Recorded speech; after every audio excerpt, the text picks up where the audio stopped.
Hey guys, this is Forsaken Reality here with the 19th episode of the Remnant tutorial series. In this episode, we're going to continue working on our projectile prediction system. Basically, in this episode, we're going to have it set up so that we'll know where our bullet hits before we hit. So, if you look, both traces meet at the same point, and they also know where they're hitting in the distance. And also this is where it's mainly used for, is it'll know that the bullet is not making it to the point, but you can see there's the purple trace that goes off. That's the trace that after it hit the wall, basically. Basically, it will know that there's a wall there. That's what we're going to be working on. So without further ado, we'll get into that. Move this project over.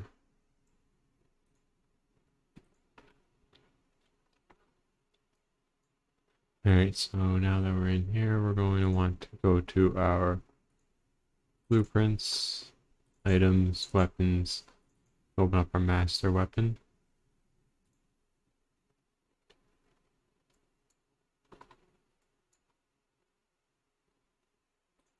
In here, we are going to create a new function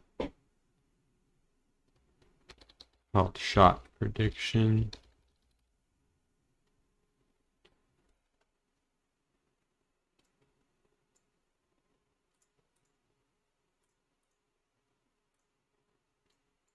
And in here, we're going to do a few things similar to the shot location.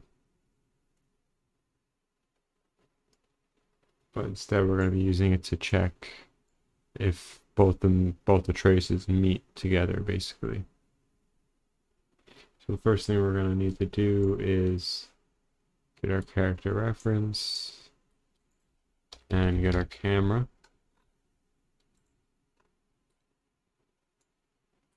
We're gonna get our world location and our forward vector.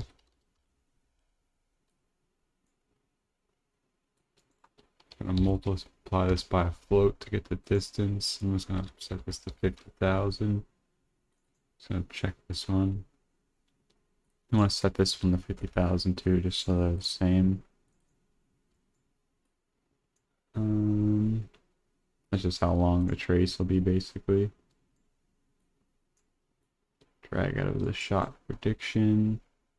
Align trace by channel. And the channel we're going to trace on is the projectile trace. I'm going to drag out of the actors menu. We're going to make an array. Self.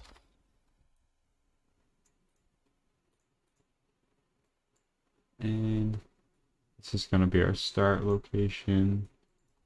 And our end location is going to be our start location plus this forward vector.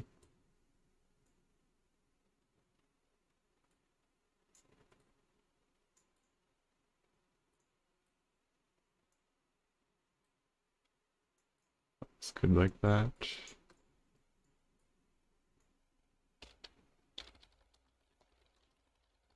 That is our trace from the camera.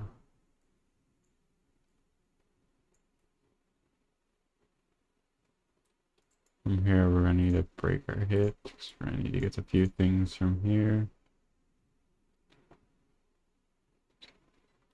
And we're going to get our weapon mesh.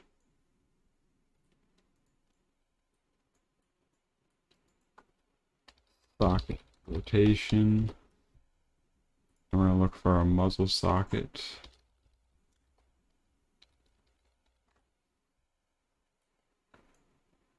And we're going to promote this to a variable.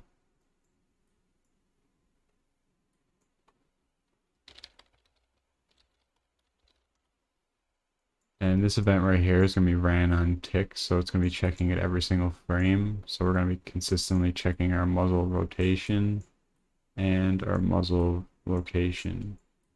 So copy this, paste it, Control C, Control V, get socket location, and we already have a variable for this one. Socket is going to be muzzle. And our socket location is just going to be set right here.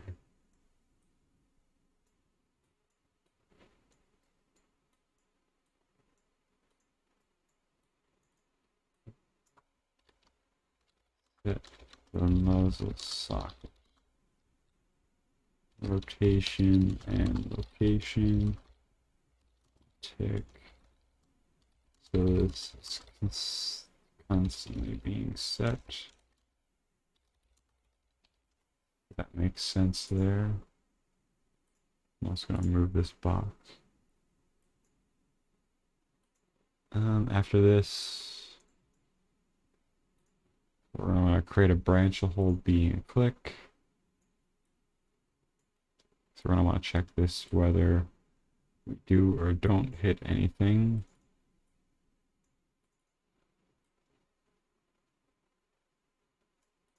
Because this is checking if we hit something. And if we do hit something, we are going to set our impact point from our hit result, and we're going to call this first impact location.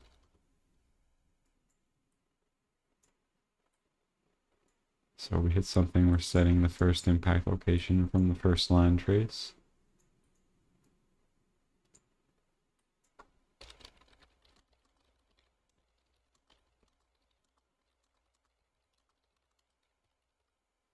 Check if anything was hit by the first line trace.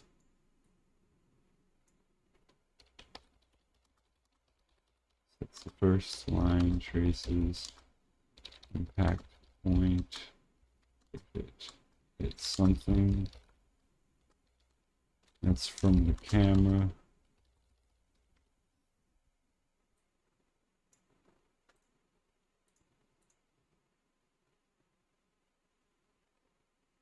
now that we have this done, we're going to want to create our second line trace that we're going to use to determine our trace from the muzzle location to the camera impact point. And this will be used to create our impact prediction. So I'm going to drag out line trace by channel. It's going to be a projectile channel as well.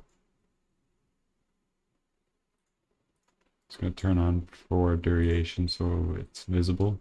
You want to disable that after. You don't want the line traces consistently tracing. And start, it's going to be the muzzle socket location. And the end point is going to be the first impact. So from the muzzle to the impact, to the point of impact. I'm also going to recolor this so you can notice it to yellow, purple.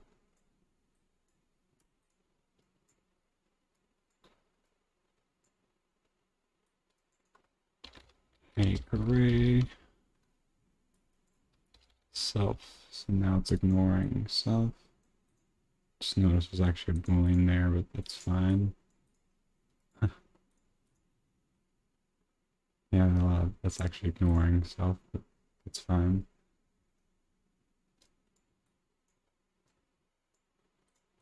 And this is going to be trace from muzzle location to the camera trace point.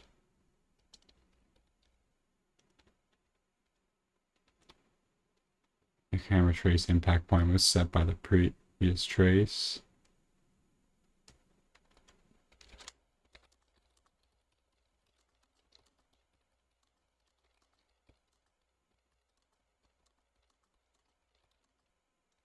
If not the same, then we will know that the projectile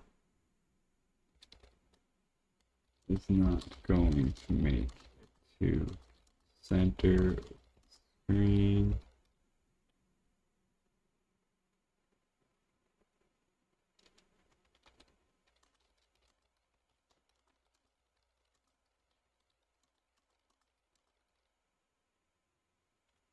Hopefully that makes a little bit of sense. Bit of a bigger document.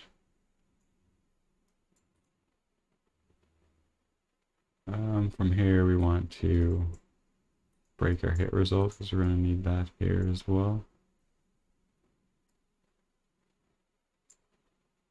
And create a branch so if our second line trace hits something,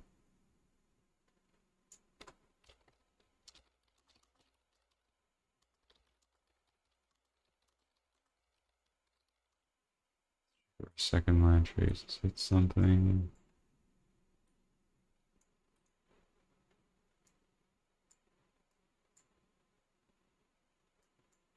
And if it has, we're going to promote this to a variable. This is going to be our impact prediction. So basically, if we're hitting something with from our muzzle socket to our first impact point, that's creating the impact prediction, which is determining where a bullet's going to hit before we actually shoot it.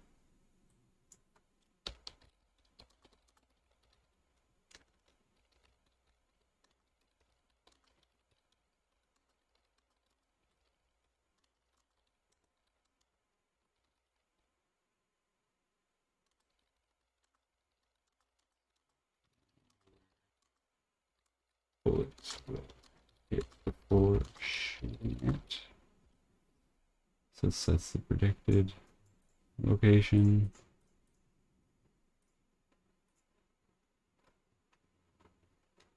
Make sure the comments aren't there.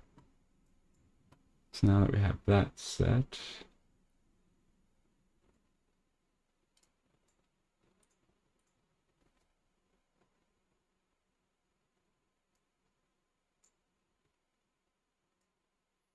we're just gonna check, create a boolean that determines if they're hitting different components.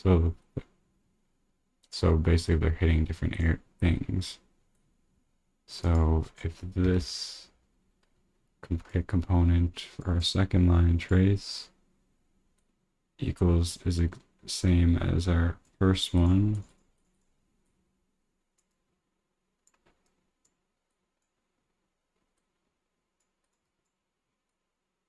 actually it'll make a little more sense if we we'll search for not.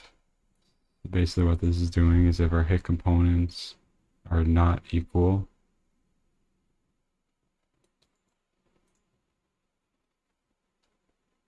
then we will set this boolean different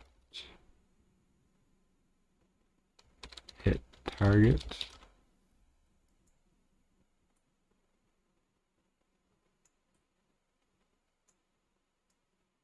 So if these are not equal, then this will be true, and if they are equal, then it will be. So this is basically inverting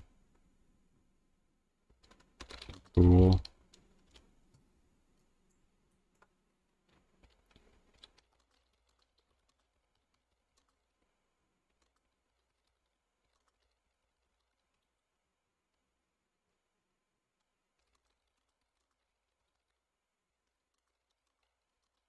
True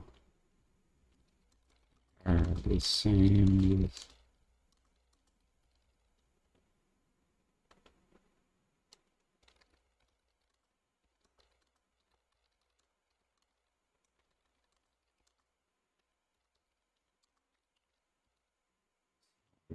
sense. Basically it's telling you if they're different, it'll be true. If they're the same, it'll be false. So currently it's checking if they're not equal. Just what this does.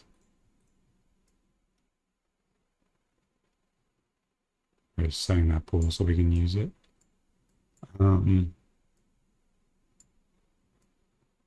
We also want to, if our first line trace doesn't hit something, we want to create a impact. We want to still set our impact location so it's just not going nowhere, not setting it to nothing.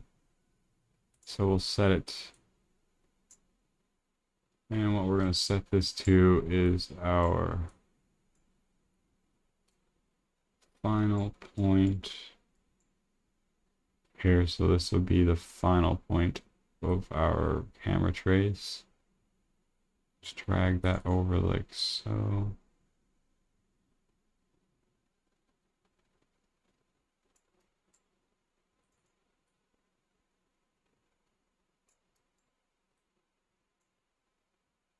And make some room for it.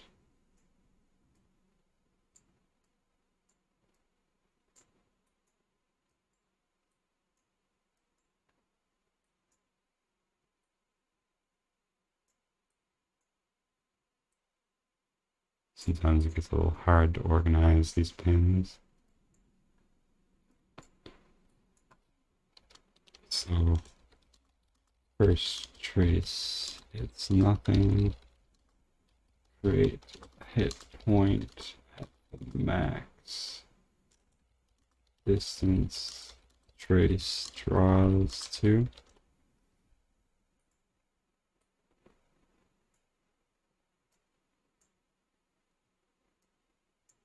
And after this, we're still going to want to check if our second line trace is hitting something, so we'll continue on into there like that. I'm actually going to create an input right there. Just plug that in like that. So it nicely goes around there.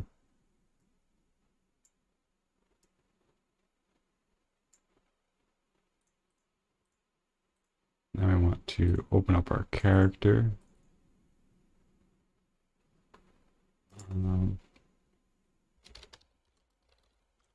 So we're going to use the locally controlled, which basically means each owner of the client owns their own client.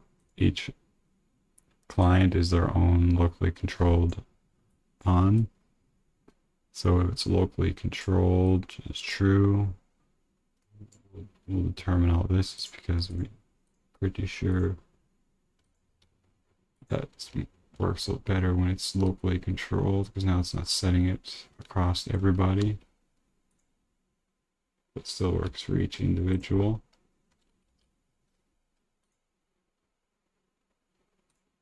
Now we have that set.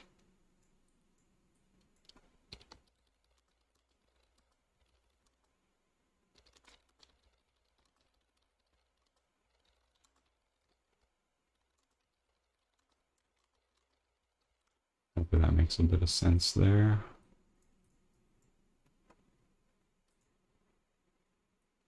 And from here, we're going to drag out and check if we're aiming. Let's click B and create a branch and plug in our aiming variable in our first sequence. So it'll run through all this. And then after it runs through that, it'll run through this.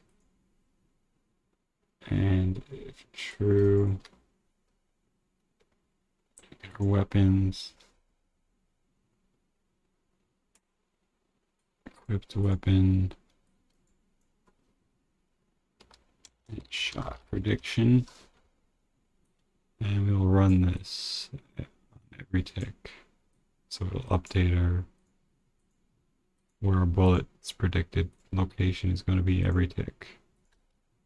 So basically now, see that it's doing that. We go up to a corner. It's telling us that our bullet's gonna hit right there with our line. See that right there, our bullet's hitting right there, but because it can't get to the crosshair, so that's will we gray out the crosshair like it does in Remnant and create the red dot. That's gonna be everything for this episode. Just gonna comment this.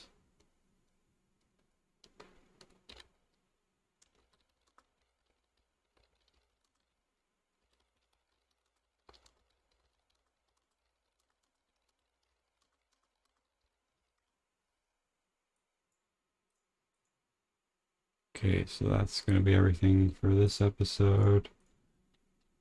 If you found this video helpful and you want to see more, don't forget to hit the like and subscribe button so you don't miss out on any new tutorial video uploads. If you have any questions, suggestions, or comments, feel free to leave those in the comments section below or join my Discord community using the link in the description. We have a really helpful community, and if I don't get to you, so I'm sure someone else will get to you. Thank you, and I'll see you all in the next episode.